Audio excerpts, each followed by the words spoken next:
Yo les gars, welcome to Jaino TV.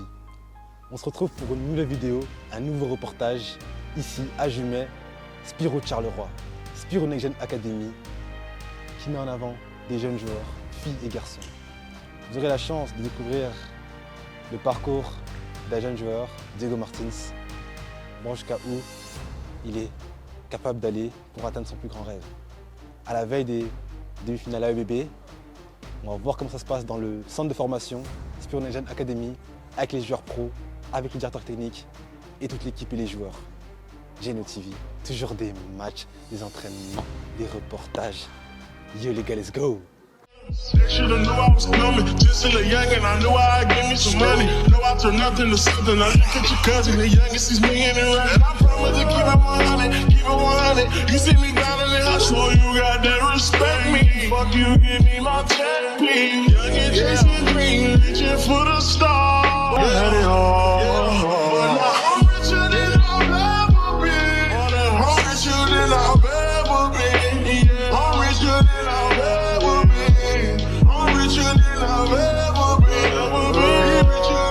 Coach, déjà l'entraînement le matin, et là c'est entraînement un peu préparation physique, dans la salle de musculation. À quel point c'est utile pour un jeune de 14-15 ans d'avoir ce genre d'entraînement le matin comme ça? Alors pour eux c'est une grande chance parce que nous ça nous permet avec le planning qu'ils ont et l'espace qu'on a ici, ça nous permet de travailler physiquement, que ce soit sur le terrain ou en salle de musculation, donc c'est super important pour eux dans leur développement.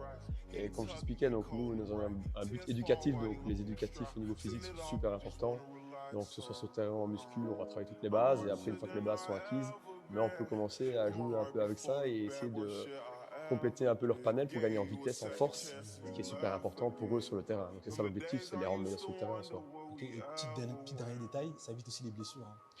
Alors voilà, le travail physique permet d'éviter les blessures par une prévention spécifique, par un renforcement musculaire et donc tous les mouvements qu'on peut avoir sur le terrain qui sont assez brusques, stop, démarrage, rotation, etc. Le fait d'avoir une certaine tonicité ou une certaine souplesse également permet d'éviter les blessures. Donc voilà, notre travail spécifique permet en effet d'éviter les blessures, ce qu'on appelle la prophylaxie. Merci beaucoup.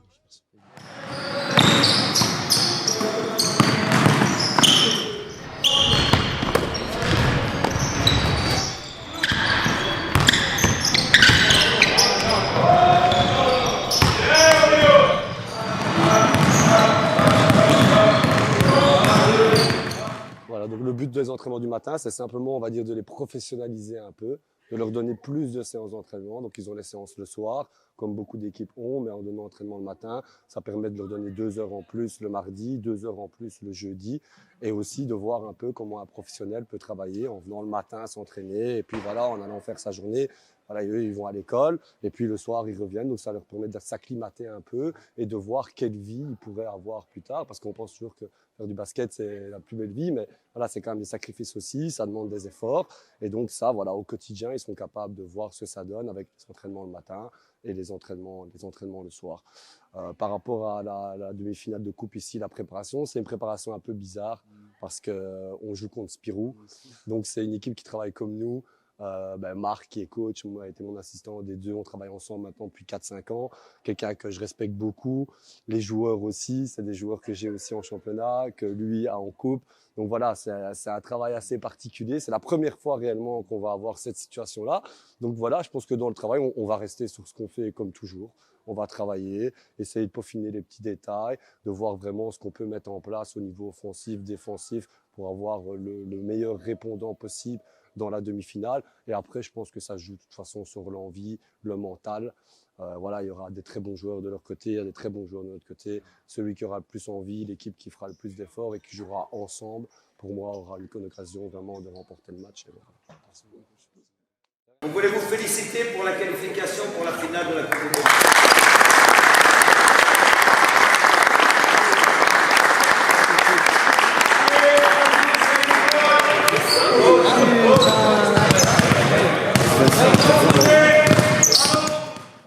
Frère, l'entraînement c'était bien en vrai. Ouais, en plus c'est bientôt la coupe. Ouais, c'est bientôt la coupe. Et vous, ça va être chaud, U16 et tout. Liège, ça va être chaud. C'est une grosse équipe. Hein. Avec Ismailo, on devrait y aller. C'est la finale avant l'heure un peu. Ouais, un peu. Les gars, Sinon, c'est Anes Belgrade. faut jouer collectif, hein. Vous n'avez pas gagné tout seul. Hein. Et toi, MVP, comment t'as fait? Gros, faut jouer avec l'équipe. Tu gagnes pas le MVP tout seul, gros. Je peux en mettre en 30 points. Même, ça veut rien dire le MVP, gros. Allez, jouez en équipe, vous allez gagner. Le principal, c'est de gagner la coupe. Ouais, en équipe. Ah, voilà. C'est pas d'aller, Notre équipe, on le joue plus en, impossible. on joue en équipe, on gagne tout. ouais. C'est incroyable. Ouais.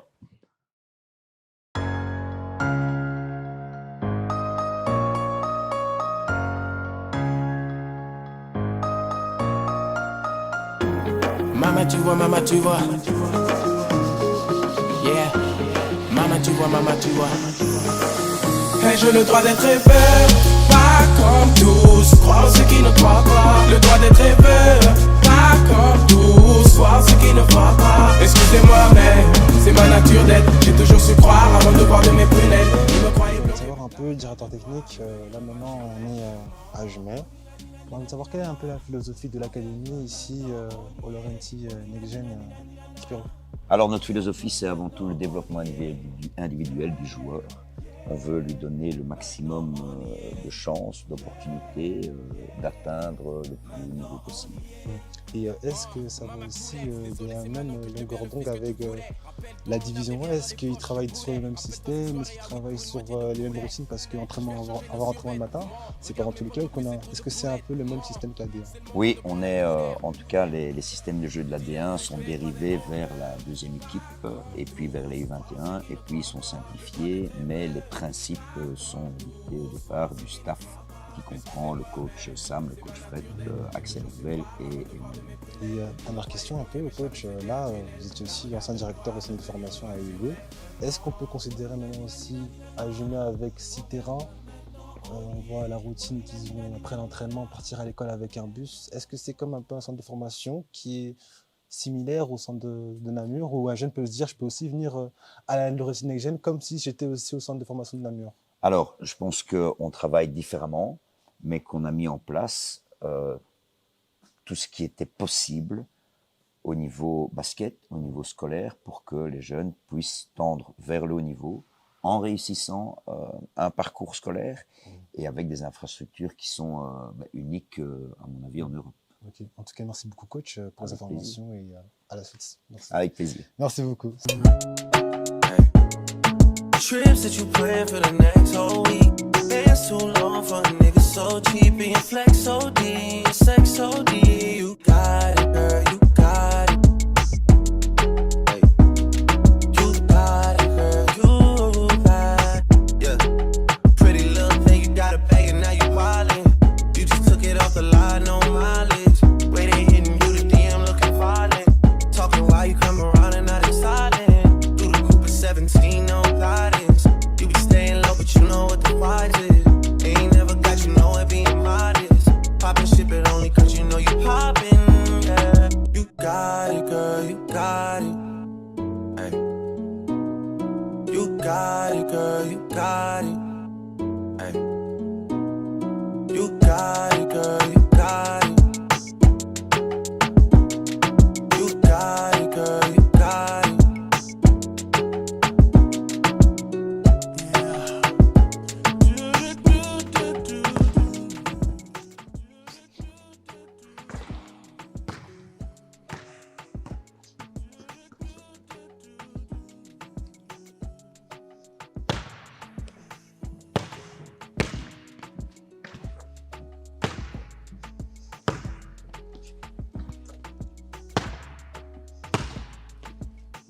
Ça va quoi? Tranquille et toi, ça allait quoi? Tranquille là. Et ça allait quoi le basket? Ça va, mais tu vois, j'aimerais bien savoir si t'as pas 2-3 conseils genre pour devenir pro. Enfin, vu que toi t'es déjà pro et tout, je pense que tu peux mieux m'aider. Tu sais sûrement des choses que je sais pas encore, tu vois. Personnellement, ce que moi je pourrais donner comme conseil, c'est déjà d'avoir une bonne entourage. Et si tu peux trouver 2 personnes, une personne, on va dire qui sera comme ton coach individuel, avec qui tu peux travailler en dehors des entraînements que tu as avec le club. Quoi. Ouais. Puisque, on va être honnête, surtout ici en Belgique, 3 entraînements par semaine, c'est pas assez. Surtout pour s'améliorer. Travail, il n'y a pas de secret. Tu continues. Et puis tu trouves une autre personne, et lui, il va beaucoup plus s'occuper, à part parler avec le coach, Mhm. ou bien trouver une autre occasion pour toi. Comme ça, toi, ton taf, c'est juste, tu travailles et tu te concentres sur tes matchs. Ouais. Comme ça, la personne, c'est lui, il parle avec les coachs, il fait ce qu'il a à faire. Toi, tu es là, tu es continué à travailler. Comme ça aussi, tu restes concentré, tu n'es pas distrait. Et puis, ça va venir tout seul. En tout cas, c'est ce que j'ai fait, ça a marché. Ça va. Merci beaucoup, mon gars. T'inquiète.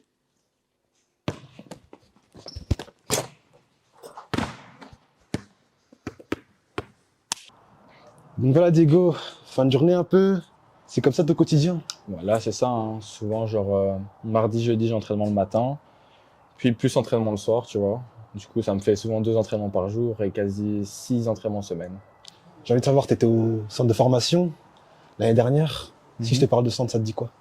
Des bons souvenirs, hein, franchement. J'ai galéré pour rentrer quand même, parce que j'ai dû m'y reprendre à 2 fois. Mais c'est une preuve encore qu'il ne faut pas laisser tomber, t'as vu? Et ça te fait quoi de quitter un centre de formation pour rejoindre une académie comme ça, rapidement? Bah, c'est toujours pas facile à faire comme ça, tu vois, mais il faut penser au meilleur. Parce que le problème, c'est qu'avec le centre, il y avait double affiliation, tu vois. C'est-à-dire que le soir, j'aurais dû faire des allers-retours pour aller dans un club. Et le plus intéressant pour mon âge, voilà, c'était ici, tu vois. Et moi, j'habite juste à côté, alors je vois pas l'intérêt de faire centre tous les jours des allers-retours, alors que j'habite juste à côté, tu vois. Je comprends un peu. Voilà, maintenant, Diego, parlons un peu dans le contexte clair, le basket. Tu as déjà eu des moments de doute, des moments de difficulté qui t'ont un peu empêché d'exploiter ton potentiel? Souvent, le basket, on ne contrôle pas tout. Il y a un coach, il y a des managers, des directeurs. Est-ce que tu as eu des critères basketement parlant qui t'ont un peu minimisé un peu? Bah, ça, c'est comme tout le monde a eu un petit coup de mou, tu vois. Mais le truc aussi que je trouve dommage, c'est qu'en Belgique, on s'arrête souvent à la taille, tu vois. Okay. Alors qu'en première division, tu as pas mal de joueurs qui tournent autour d'1m80, évidemment au poste 1, hein, pas de poste 3 et tout ça. Ouais. Mais c'est la preuve, tu vois, la taille ne fait pas le joueur. Certes, pour un joueur de basket, c'est bien d'être grand. Mais si t'as beau être grand, si t'as pas le truc basket, tu vois, il n'y a rien à faire, tu vois. Et ça, je trouve que les coachs devraient juste passer au-dessus, voir ce que le joueur vaut, et après s'arrêter, ça va pas, mais au moins essayer, tu vois. Voilà, Diego, tu parles de toi là, mais un peu, tu te décris un peu. Mais décris-toi un peu là maintenant, sur le terrain de basket. On t'a pas encore vu en match là. Mais sur le terrain de basket, comment t'es? À quel point le basket, c'est quoi le basket pour toi? Qu'est-ce que ça représente? Quand t'es sur le terrain, tu donnes tout? Tu ramènes quoi à tes coéquipiers? Ça te procure quoi le basketball? Comment tu peux décrire humainement, mais aussi basketement parlant? Le basket, c'est toute ma vie déjà. Tu vois, c'est vraiment un truc que je pratique tous les jours. Mais moi, sur le terrain, je trouve que ce qui est important, c'est faire briller ses coéquipiers avant soi, parce que tu gagnes pas le match tout seul, tu vois. Ah ouais, s'il te plaît. Et puis, ça me fait autant plaisir de faire la passe à celui qui va marquer plutôt que de moi marquer, tu vois. Puis, sur le terrain, je suis un joueur qui court beaucoup, qui aime bien jouer en défense, et vraiment faire briller tout le monde. Et surtout, je suis un joueur, tu vois, j'analyse beaucoup le jeu. Et je suis quand même assez malin, et tu vois, je sais ce qu'il faut faire souvent, et j'hésite pas, peu importe les postes, à donner beaucoup de conseils à mes coéquipiers, tu vois. Okay. J'ai envie de savoir, t'en penses quoi un peu de ta génération? Moi, je suis parti de la génération 2007. Je pense que c'est une génération avec pas mal de talent, tu vois. Une génération pas spécialement grande physiquement, mais une génération assez osée, avec beaucoup de potentiel, qui sont déjà très hauts pour leur âge. Ok, 16 ans en plus. Tu sens que le train, il va vite hein, quand même. Ouais, ça va vite. Faut pas laisser passer une année, ça va vite. Hein. Et est-ce que tu sens que tu es vraiment dans les bonnes institutions, dans le bon fonctionnement pour être le meilleur de toi-même? Ouais, j'ai tout ce qu'il faut pour être la meilleure version de moi-même. Maintenant, c'est à moi de bosser. À toi de bosser et voilà. Est-ce que tu te sens bien vraiment là-bas? Tu te sens bien? Ouais, je suis bien. Franchement, je suis bien. 16 ans. J'ai beaucoup de potes en fait proches, plus comme une famille, tu vois, que juste des bêtes coéquipiers, quoi. En tout cas, on a vraiment vu des belles choses. T'as un gars de 16 ans. Il n'y a pas tout le monde qui est dans ce genre de situation. Et Diego, je pense qu'il y a encore des gros événements qui arrivent là. Ouais. Je pense que vendredi, on a un rendez-vous. C'est pas terminé. Hein. Vendredi, c'est pas fini. Beaucoup de choses à dire vendredi. En tout cas, on verra aussi pas mal de choses sur Diego. Let's go. Diego, on se retrouve vendredi. On démarre là. Vendredi fort. Hein. Allez, on prend une nouvelle direction là. Tac.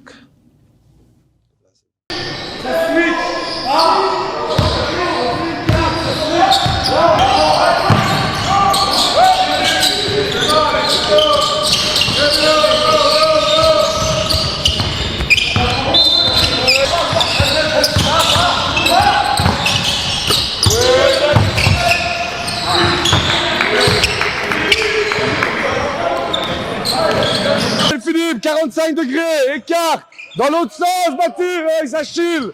Hop, hand off. Oui, plonge Jérémy.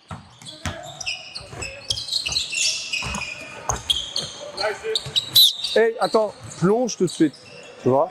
T'as ouvert, t'as pas reçu directement sur le pop, plonge.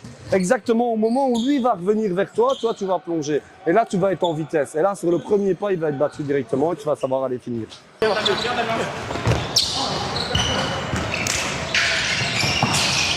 bien d'avoir des compétiteurs. Hein? C'est bien d'avoir des compétiteurs. Ça change. Water break les gars, water break.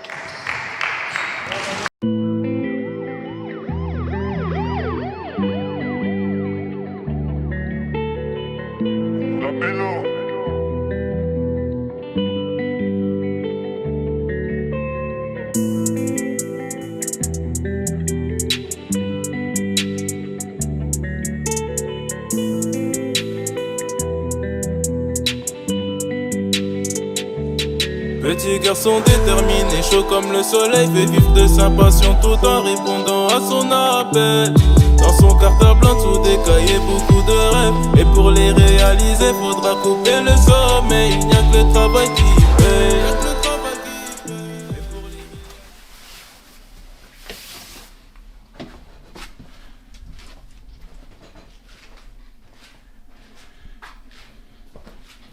Salut chérie. Ça va? Ouais, toi. Ça va. Ça a été le basket? Ça a été Ouais, ça a été. Hein. On va préparer la coupe et tout. On a fait beaucoup de 5-5. C'était bien en vrai. Ouais? Ouais. Bien. T'as Ouais. bien fait ça? Ouais, ça va. J'ai raté beaucoup de shots, mais ça va. C'est pas grave. Non. Ça va? Et à l'école? Ça a été la journée? J'ai eu des bons points. J'ai eu le travail que j'avais fait là sur le PC. Ouais. Ça va, cool. C'est bien. On va passer à table, chérie. T'as Ouais. faim? On va bien manger, préparer. hein. On va manger. On va se mettre à table. Voilà. Cool. Donc, Aurore, vous êtes la meilleure personne pour décrire votre fils Diego. Comment le décrire depuis sa naissance? C'est venu d'où cette passion du basket? C'est venu d'où ces retranchements, ces motivations qu'il a de changer de club, d'aller du DPK à Spirou, du centre à l'académie? Ça vient d'où un peu tout ça? Comment décrire Diego humainement? Comment décrire Diego dans le basket, vous qui êtes sa maman? Diego est un vrai passionné. Il fait du basket depuis qu'il est tout petit, donc ça fait déjà quelques années maintenant. Il a toujours été au taquet. Dès qu'on lit, il a un ballon entre les mains. C'est un autre garçon. Et je pense que le basket, c'est vraiment sa vie, quoi. En tout cas, pour l'instant, il est vraiment à fond là-dedans. Et il en veut toujours plus, il veut toujours évoluer un peu plus. Et donc, du coup, il a des opportunités qui s'offrent à lui. Il essaye un peu, voir ce que ça donne. Il espère aller le plus loin possible. On verra ce que ça donne. Et j'ai un peu envie de savoir, parce que Diego, c'est quand même un garçon ordinaire. Oui. Et il va de centre en centre.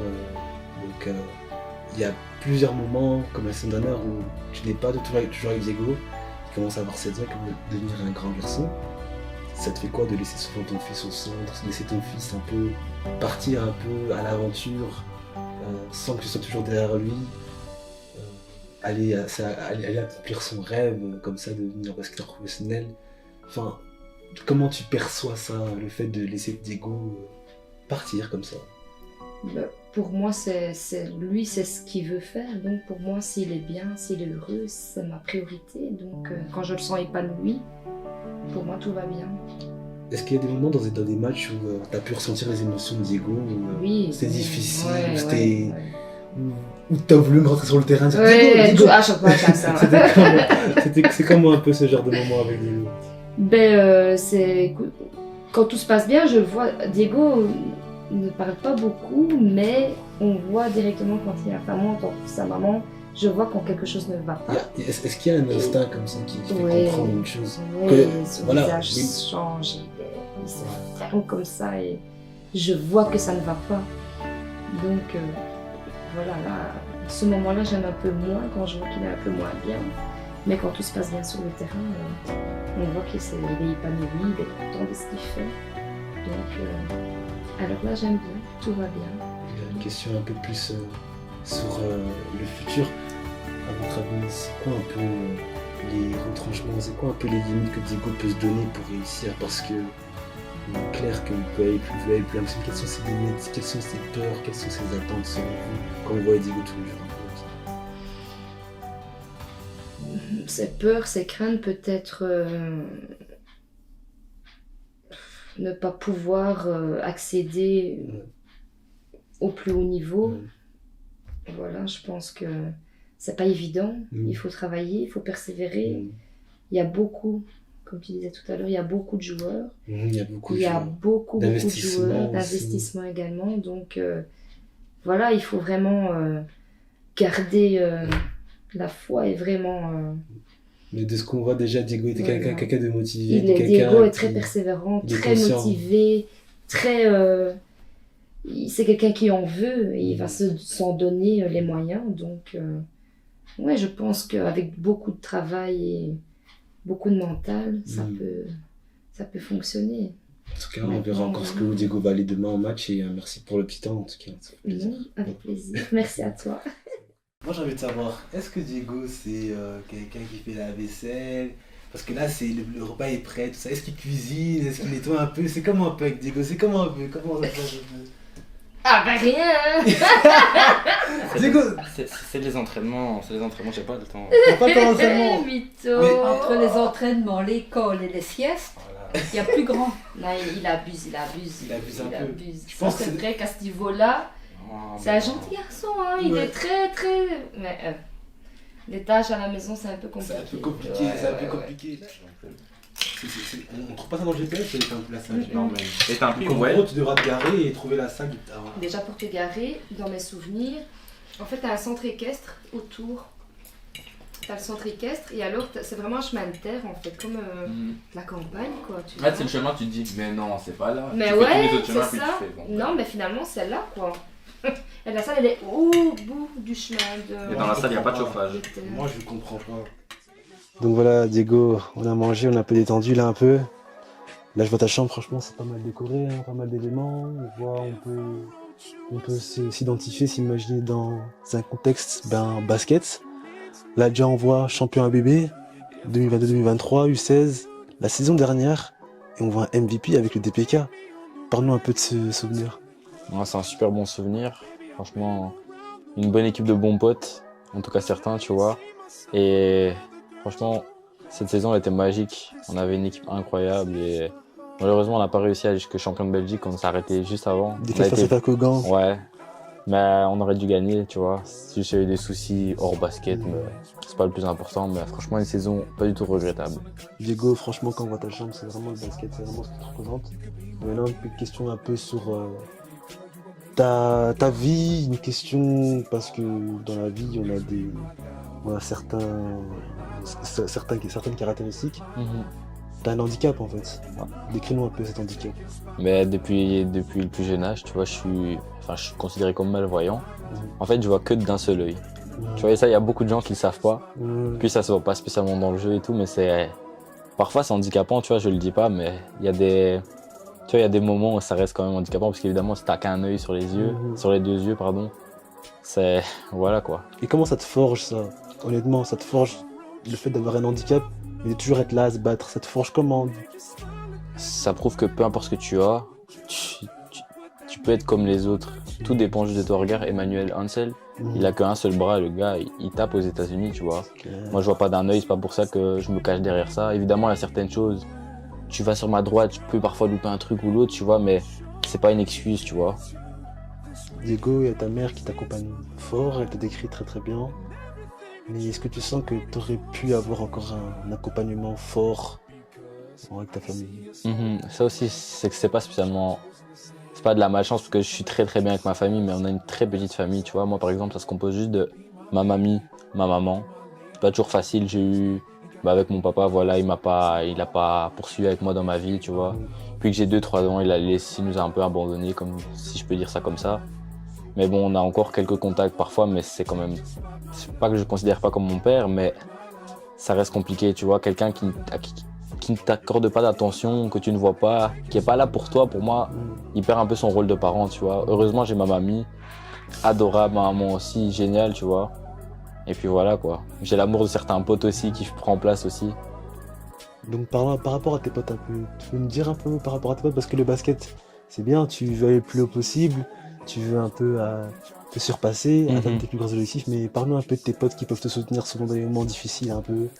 Parle-nous un peu de ça, des dédicaces un peu peut-être. Ben, j'ai la chance déjà d'avoir énormément de potes incroyables. Je commençais d'abord, tu vois, comme les gars que je considère comme mes frères. Je pense à Keran, Lou, Malcolm, Gabi Sauve, Gabi Mutualé, Lamine, Alexis, Louis. Et des gars qui jouent depuis déjà très jeunes et qui sont tout le temps là pour moi. Ensuite, t'as tous ceux qui ont joué comme un rôle de grand frère pour moi. Je pense par exemple à Kai, avec le centre et tout ça. Je pense à des gars en playground par exemple comme Deo Gracias. Deo Gracias, Moutala, des ça je joue depuis que je suis comme ça avec lui à Marcinelle par exemple, les vrais se reconnaîtront. Et après je pense aussi, tu vois, tous les gars qui m'ont mis le mental, basket, ça fait ça, qui ont déjà eu de l'expérience. Je pense à Tito Casero. Tito, bien sûr. Inspiration pour moi. Anthony Titea, Melo, tout ça. Et puis on n'oublie pas mes sœurs de cœur, Alia et Laura. Stop Lane, bien sûr. C'est vraiment des personnes très importantes pour moi, voilà. Ok, voilà, on voit que Diego, t'es très motivé. Tu nous as un peu parlé, un peu émotionnellement. On a vu comment tu te débrouilles sur le terrain de basket, donc on voit on voit ton quotidien. Mais Diego, t'as un grand rendez-vous. L'année passée, c'était U16, maintenant c'est U18. T'as un deuxième titre à chercher ou quoi? Comment t'es préparé pour le match de demain et comment t'es préparé pour le reste de la compétition? Mental, première chose. Puis, deuxième chose, terrain. Terrain. Tout se passe sur le terrain. En tout cas, je pense que Diego, tu vas peut-être te reposer. Hein, ouais. Pour là, il se fait tard, là. La grosse journée. Donc, ouais. Tu mets combien sur 10 sur cette deuxième journée? Bon, 10 sur 10, chargé Encore en une histoire. fois, 10 sur 10. Chargé en histoire. Hein. Allez, Diegs, on se retrouve au match. Demain. C'est parti. N'écoute pas ce qui se dit dehors. Protège ton rêve comme un trésor. Les douleurs d'aujourd'hui se transformeront en confort. Encore beaucoup d'efforts. Petit garçon déterminé, chaud comme le soleil, fait vivre de sa passion tout en répondant à son appel. Dans son cartable en dessous des cahiers, beaucoup de rêves. Et pour les réaliser, faudra couper le sommeil. Il n'y a que le travail qui paie. Et pour les réaliser, faudra couper le sommeil. Il n'y a que le travail qui paie. Et pour les réaliser, faudra couper le sommeil. Des grands m'ont vendu du rêve et comme j'étais un môme, forcément j'ai acheté. Mais j'ai été déçu car très souvent les contrats ne sont pas respectés. J'étais toujours dans le fond de la classe. Parfois on dérange, parfois on est concentré. Elle est folle ou quoi? À quel moment on dit à un môme qu'il finira enfermé, hein? Parfois c'est fatigant, parfois j'ai juste envie de baisser les bras. Heureusement que je n'ai pas eu peur de bien choisir mon entourage. C'est mon grand frère Gilbert Leger qui a payé mon premier studio, qui m'accompagnait quand j'enregistrais. C'est lui qui a payé mon home studio. Tu connais la suite, on te boycotte, tu réussis, on t'appelle la famille. Tu connais la suite, tu prends la grosse tête si tu oses t'opposer à leur avis. N'écoute pas ce qui se dit dehors. Protège ton rêve comme un trésor. Les douleurs d'aujourd'hui se transformeront en confort. Encore beaucoup d'efforts. Petit garçon déterminé, chaud comme le soleil, fait vivre de sa passion tout en répondant à son appel. Dans son cartable en dessous des cahiers, beaucoup de rêves. Et pour les réaliser, faudra couper le sommeil. Il n'y a que le travail qui paie. Et pour les réaliser, faudra couper le sommeil. Il n'y a que le travail qui paie. Et pour les réaliser, faudra couper le sommeil. Petit garçon déterminé, chaud comme le soleil, fait vivre de sa passion tout en répondant. On sait pas, ok, ça c'est la réussite, on sait pas dire. Par contre, la défense sera être responsable de votre homme, ça vous savez faire, ça fait pour vous, ok? Et c'est ça qu'on doit gérer sur la deuxième émission. Allez, ensemble les gars. Hey. Truck to the plane, to the truck to the hotel lobby. Me, I go through underground garages, presidential suite on deposit, elevator up to the room, shower up and then we hit the club. Touchdown, gotta see what's up. Area code in my phone. What numbers do I still have? Who do I know from the past? Hit one, she say she got a man. Hit another one, it goes green. Must've changed foes on the team. Remember when you let me in between? That was 2017. All good, chug a look around. Find one that seem my type. Damn, my dog and he know what I like. He done found me plenty in my life. Problem is I meet a girl tonight, then I go and treat her too nice. Galleria credit card swipes. I don't even know if she a wife, but I do know one thing though. Women, they come, they go. Saturday through Sunday, Monday through Sunday, yo. Maybe I'll love you one day, maybe we'll someday grow. Till then I'll sit my...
Diego, victoire ou quoi? Victoire. Hein. Victoire, le score était un peu écrasant. Vu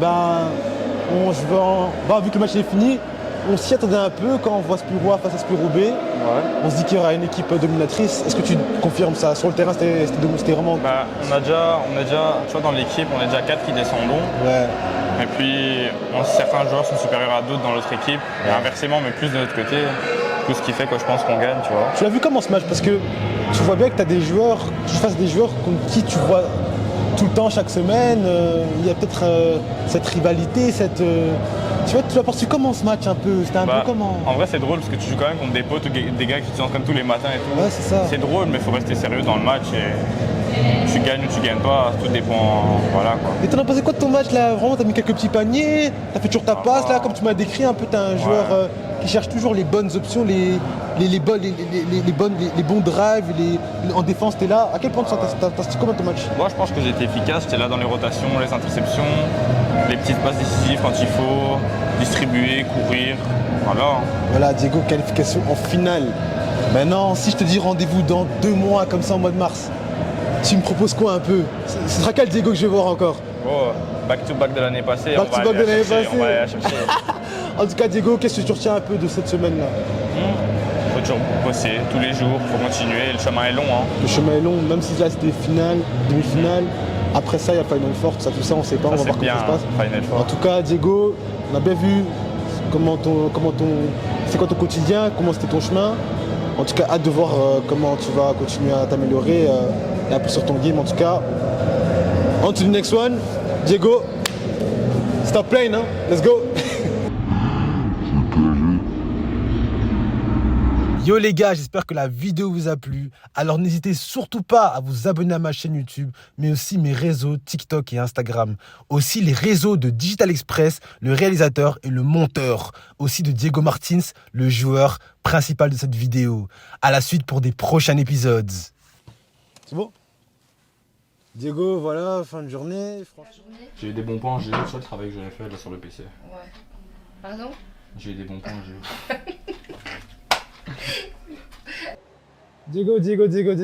On voit la vue de Charleroi un peu là. On s'identifie un peu maintenant. J'ai envie de m'identifier à toi un peu. Là, il peut plus rien nous dire. C'est carré là. Là, il peut plus rien nous dire.